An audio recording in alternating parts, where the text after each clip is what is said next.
Bonjour à tous, on se retrouve pour le deuxième épisode de cette série de vidéos sur notre partie de Mage Knight, le retour de Volcar. Où nous avions laissé Volfolk au village où elle venait de recruter les gardes du thème, et lors de notre dernier tour, nous avons révélé une nouvelle tuile sur laquelle il y a un autre village, mais surtout une forteresse. Nous allons donc continuer cette première journée en jouant notre 5e tour. On y va ? Oui.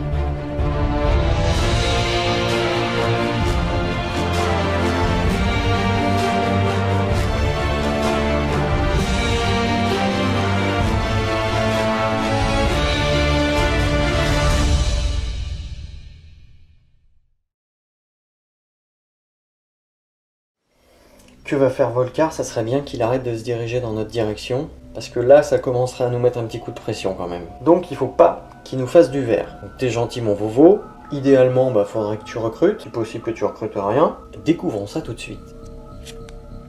Ok, il recrute. Sonder. Décidément, mana or à nouveau. Et maintenant, c'est à nous de jouer.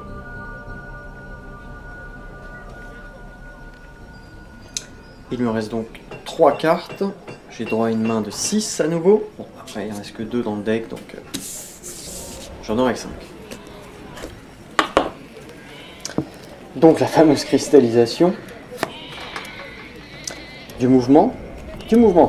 Alors, je me dis qu'il faut... Alors attention, parce que la forteresse qui est là-bas, tout en haut de la map, elle est protégée par un mur, qui fait qu'elle est fortifiée, mais surtout qu'il faut un point de mouvement supplémentaire pour y pénétrer. Ouais, parce que là, tout de suite, c'est la forteresse que je pense. 3, 4, 5... Il faut 7 points de mouvement pour aller à la forteresse.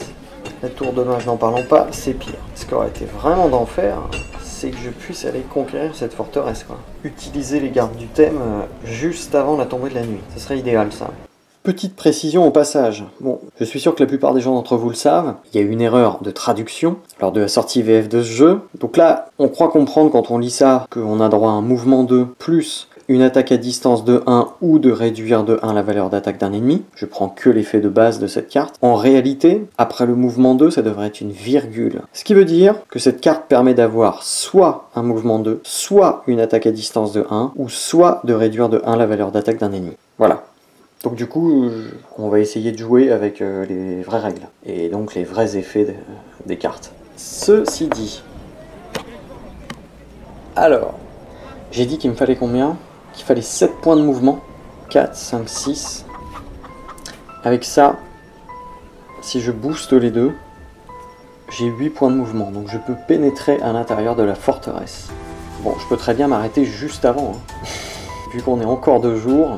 Bon, par contre, j'ai un dé blanc dans la source. Après, le gros problème quand même de mon plan, là, c'est que j'aurais plus rien.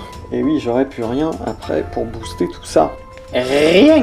C'est-à-dire que là, je vais avoir une attaque de 4, admettons. Et avec mes gardes du thème, j'aurai une parade de 4. Donc là, je suis à 4-4.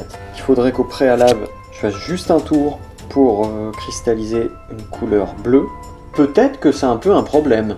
Peut-être qu'il faut que je réfléchisse. Je me dis qu'il faudrait quand même que je réussisse à conquérir cette forteresse avant que la nuit tombe. Parce que sinon je vais devoir le faire au début de la nuit prochaine. Et si j'utilise mes gardes du thème pour conquérir cette forteresse, ils seront épuisés très tôt dans la prochaine manche. Et donc inutilisables. Alors, dans un premier temps, je pense qu'effectivement le mieux serait que je fasse un déplacement de 4 pour aller au pied de cette forteresse. Je pense utiliser ça puisque j'ai eu du mana blanc là dans la source. Comme ça, il me reste 2 mana or, ce qui m'offre quand même une sécurité. Et en fait, je vais jouer un petit peu la montre. Au tour d'après, en fait, j'utiliserai à nouveau un dé de la source pour cristalliser un mana. Parce que je pense que pour conquérir cette forteresse, j'aurai besoin de mana, quoi. Pour par exemple booster ces 2 cartes. Ou pas. En fait, tout ça va dépendre de ce que je vais trouver à l'intérieur de cette forteresse. Et pour le savoir, il faut que je me déplace au pied de celle-ci. Et c'est ce qu'on va faire tout de suite. Ouais, on va faire ça. Allez, go. Je vais donc jouer les réflexes aiguisés, que je vais booster avec un mana blanc trouvé dans ma source, ce qui va me donner un mouvement de 4. 4 points de mouvement, c'est ce dont Volfolk a besoin pour aller se rendre juste au pied de la forteresse. Et comme nous sommes en journée, nous allons pouvoir découvrir qui défend cette forteresse. Et en l'occurrence, nous avons affaire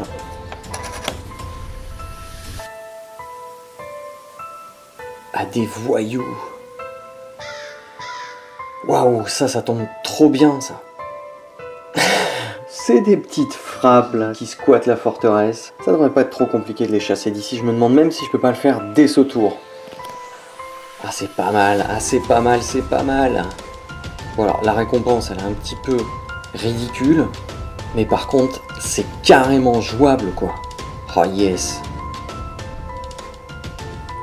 Alors voyons. Ils ont une attaque de 3, brutale.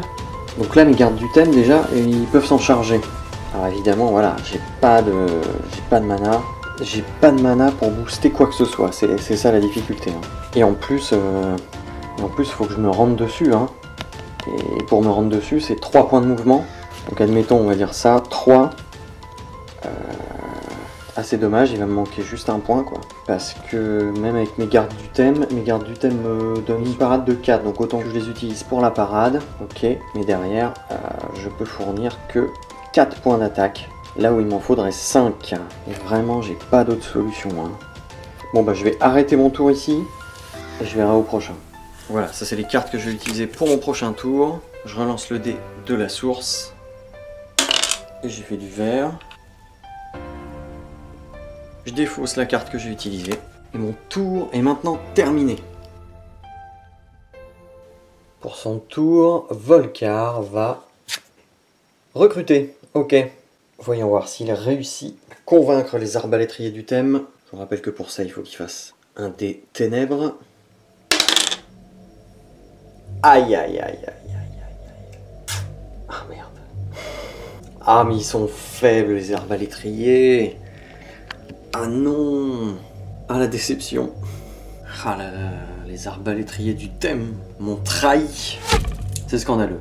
Alors que je suis parti à la conquête de cette forteresse, Volcar, posté dans les montagnes, a trouvé le moyen, avec la complicité des arbalétriers, de recruter une nouvelle unité.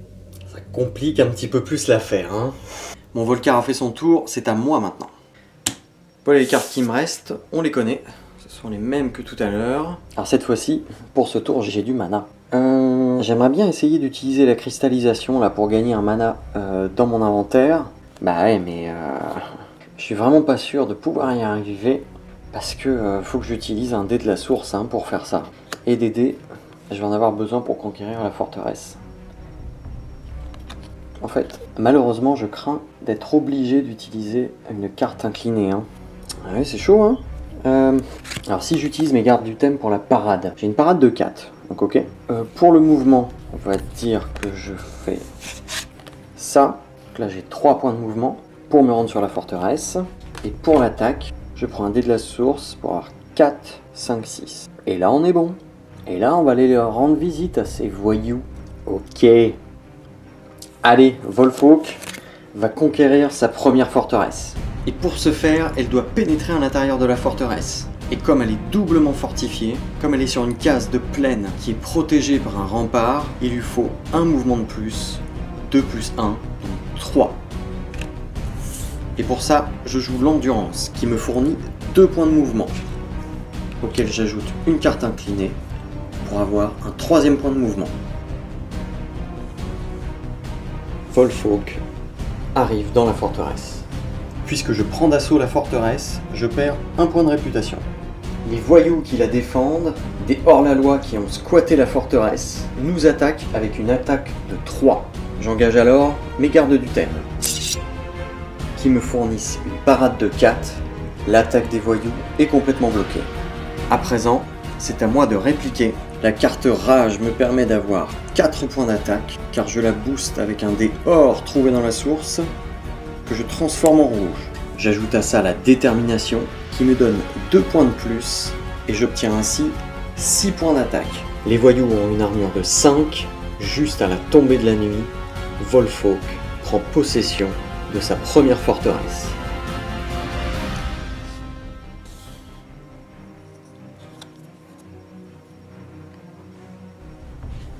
Il n'y a rien de très glorieux à chasser des voyous d'une forteresse, donc ça me rapporte simplement 2 petits points de gloire, mais ça me suffit à gagner un nouveau palier. Par contre, comme ce sont des voyous, les éliminer me fait gagner un point de réputation. Et voilà, mon tour est terminé. Je relance le dé, je vais défausser toutes mes cartes et je vais pouvoir m'occuper de ce passage à niveau. Alors, quand j'ai fait la mission de reconnaissance, je vous avais expliqué que j'avais fait des erreurs dans la manière dont je gérais les compétences spéciales. Alors cette fois-ci, je pense avoir compris. Je vais vous expliquer au fur et à mesure. Donc dans un premier temps, lors du premier passage à niveau, c'est notre cas, hein, on prend uniquement 2 tuiles de notre personnage. On verra après ce qui se passe pour le joueur fantôme. Donc là, il va falloir que je choisisse entre cette compétence avancée et celle-ci. Donc alors celle-ci s'appelle l'œil du faucon. L'œil du faucon. Une fois par tour, un mouvement 1. De plus, pendant la nuit, les coups d'exploration sont réduits de 1 mouvement. Pendant le jour, vous pouvez révéler les défenseurs des sites fortifiés à une distance de 2. Ah ah! C'est pas mal hein, cet œil de faucon là. Si vous savez quoi, je pourrais l'utiliser dès le prochain tour là. Hein. J'ai un mouvement 1 et pendant le jour, je peux révéler les défenseurs des sites fortifiés à une distance de 2. C'est-à-dire que là, si je pourrais l'utiliser là pour la forteresse qui est juste au pied de Volcar. Alors l'autre tuile, le bain revigorant, c'est quand Volfolk se fait un bain, tout simplement. C'est bien aussi, hein, une fois par manche quand même, excepté pendant un combat, je retourne cette tuile pour générer un soin 1 et gagner un cristal bleu dans mon inventaire. Ça c'est bien aussi. Hein. Ah, les deux me plaisent. Ah, je suis hésitation. Hein. Je vais prendre l'œil du faucon hein, quand même, parce que ça me donne quand même un mouvement de 1 à tous les tours.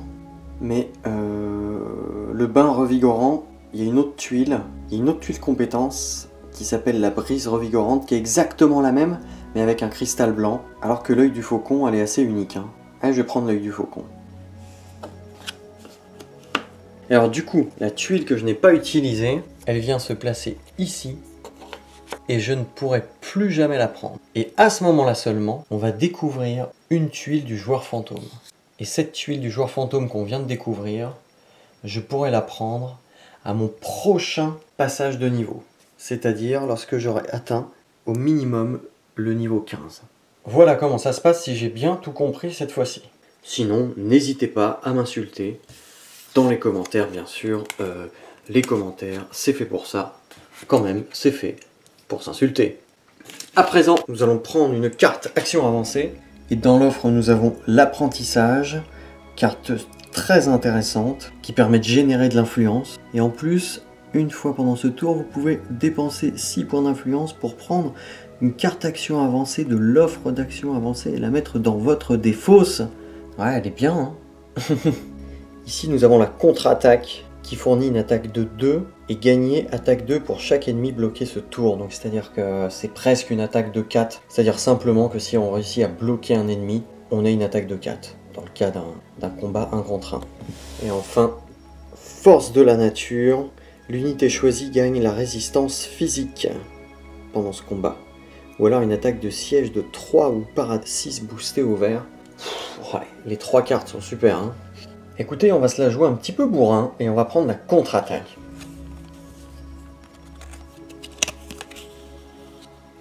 Et voilà que je prolonge un petit peu la journée. On va mettre à jour l'offre des actions avancées. Diplomatie, encore une carte d'influence. Ok, cette fois-ci mon tour est terminé. Donc la nuit est sur le point de tomber, mais je n'ai toujours pas annoncé la fin de la manche puisqu'il me reste une carte et que j'ai bien l'intention de la jouer. Nous allons donc faire ce qui sera cette fois-ci le dernier tour de cette première manche. Et on va donc commencer avec Volcar qui a l'initiative pour cette journée. Le général Volcar. Ok, il recrute à nouveau.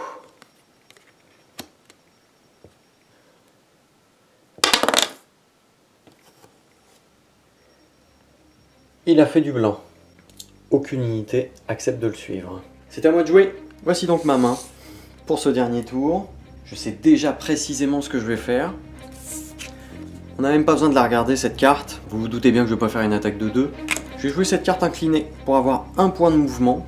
J'ajoute ma nouvelle tuile compétence qui me donne un deuxième point de mouvement. Et avec ces 2 points de mouvement, nous allons révéler une nouvelle tuile, les amis. Et qu'est-ce que nous allons trouver sur ce territoire? Ah, il y a des marais, un village, un monstre errant et des ruines. Les monstres errants, on va les découvrir tout de suite. Ici, nous avons des pisteurs orques. Franchement, j'ai bien fait de faire ça parce que, comme il fait jour, je vais pouvoir voir ce qu'il y a à l'intérieur des ruines. Nous avons... Ok... 7 points de gloire si nous fournissons 3 mana blancs. Ça, c'est très intéressant, ça. Juste à côté d'une clairière, en plus. Ah là, il y a des choses à faire, hein. Et grâce à l'œil du faucon, puisque nous sommes toujours de jour, je peux révéler à 2 cases de distance les ennemis qui défendent un site fortifié. Justement, un site fortifié, il y en a un juste ici. Je peux donc révéler ce jeton. Les ennemis qui défendent cette forteresse, juste à côté de Volcar, sont les fameux arbalétriers du thème. Eux-mêmes qui m'ont trahi. Tout est terriblement bien goupillé dans cette partie. Il est magique ce jeu. Le hasard total, quoi. Les mêmes arbalétriers qu'on a vu rejoindre l'armée de Volcar, on les retrouve ici. Ce qui serait le plus fou, c'est qu'on les retrouve aussi dans le jeton gris que j'ai dû ajouter suite au recrutement qu'a fait Volcar. Bon, je vous le dis, ça m'étonnerait parce que mon œil d'imprimeur me dit que ce jeton est un jeton de l'extension, donc ça peut pas être les arbalétriers. Et croyez-moi, faites-lui confiance à mon œil d'imprimeur. Donc j'annonce la fin de la manche. Je vais donc remettre ma tuile compétence à sa place et défausser la carte que j'ai utilisée. À présent, je vais faire toutes les actions de fin de manche. On se retrouve très vite pour la suite de cette partie. Allez, salut les mages!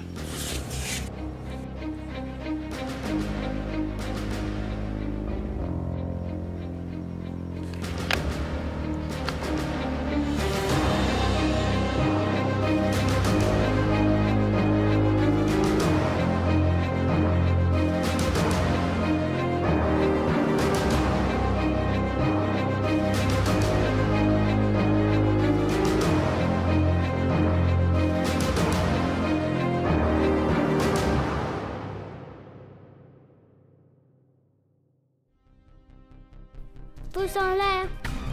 Commentaire. Pouce en l'air. Commentaire. Pouce en l'air. Commentaire. Pouce en l'air.